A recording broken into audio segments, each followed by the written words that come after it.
नमस्कार दोस्तों, स्वागत है आपका आपके अपने YouTube चैनल हिंदी कहानी नई पुरानी में।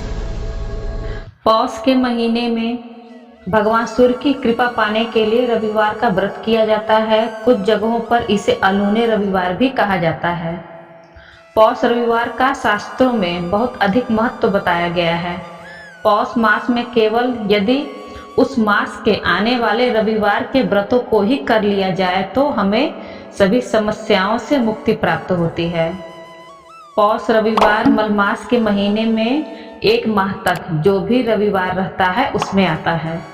पौष रविवार ये पौष मास में आरंभ होते हैं। मलमास में समस्त शुभ कार्य वर्जित होते हैं, परंतु इस समय अपने इष्ट देव की आराधना व दान पुण्य का विशेष महत्व है।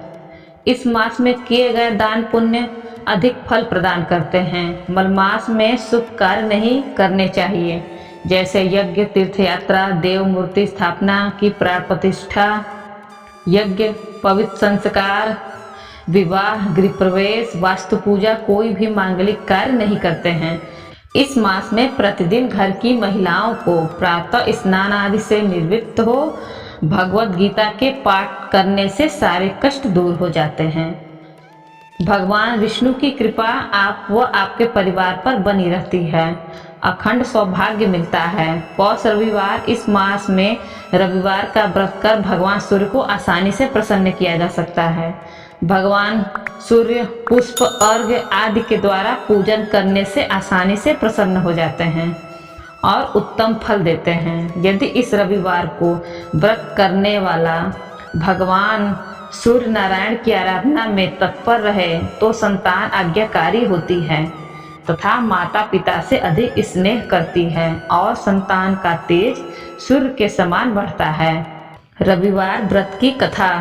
एक साहूकार था, उसके बच्चा नहीं था। एक दिन सवेरे वो बाहर गया, देखा एक किसान खेत में दाना डालने जा रहा था। साहूकार के मिलते ही वो वापस लौट गया और बोलता गया, आज तो शगुन अच्छा नहीं हुआ।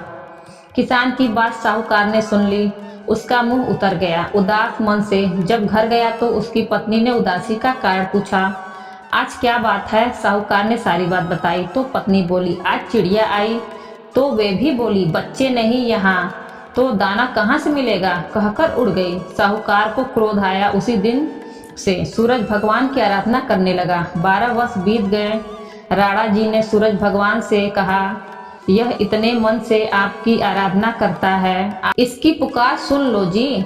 सूर्य भगवान उसके सामने प्रकट हुए और कहा, तेरे भाग्य में संतान नहीं है, पर मेरे आशीर्वाद से एक कन्या होगी। 9वें महीने एक कन्या ने उनके घर में जन्म लिया।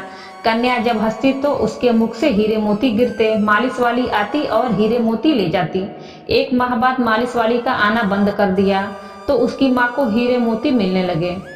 उसने घर में बहुत धन दौलत हो गई। उसके पिता ने सोचा, लड़की बड़ी हो गई है, इसकी शादी कर देते हैं। उसकी माँ ने कहा, मेरे उठते ही इसका मुंह देखने का नियम है, क्यों नहीं हम घर जवाई रख लेते हैं। एक गरीब लड़का ढूंढा और उसकी शादी कर दी। शादी के बाद रोज सुबह उसकी माँ उसको उठाने जाती तो लड़के को बुरा लगता, तो लड़की ने प्यार से समझा दिया कि माँ को मेरा मुंह देखने का नियम है। एक दिन जवाई ने लड़की को उठा दिया और देखा हीरे मोती उसके मुख से गिर रहे हैं। उसने उठा लिया। लड़की की माँ आई तो समझ गई कि जवाई को पता चल गया। उसके मन में लालच ने घर कर लिया। उसने अपने जवाई को मारने के लिए एक आदमी भेज दिया। आदमी ने जवाई को मार दिया और उसका सिर सासू को लाके दे दिया। राणा जी और सूरज भगवान ने सोचा, हमारी दी हुई लड़की के पति को मार दिया, उसकी रक्षा करनी चाहिए। सूरज भगवान ब्राह्मण का रूप धारण कर के गए और भिक्षा में जमाई का सिर ले आए। अंग जोड़कर अमृत का छींटा दिया और उसका पति जीवित हो गया। लड़की के पौष रविवार का व्रत करने का नियम था। वह पूजा कर, कहानी सुन, भोजन करने के लिए पति का इंतजार कर रही थी। उसका पति आया तो उसने पूछा, आपको पता नहीं है, दिन अस्त होने पर मैं खाना नहीं खा सकती, अगले दिन खाना पड़ता है।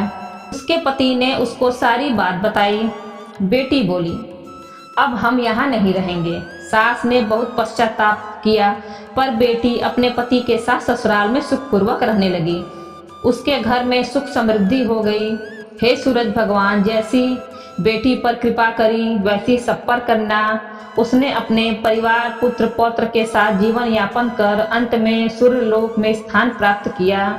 दोस्तों, वीडियो को अंत तक देखने के लिए आप सभी को धन्यवाद। वीडियो अच्छी लगी हो तो वीडियो को लाइक करें, ज़्यादा से ज़्यादा शेयर करें और हमारे चैनल को सब्सक्राइब करें और बेल आइकन दबाना ना भूलें, जिससे आगे आने वाली वीडियो की नोटिफिकेशन आपको सबसे पहले मिल सके।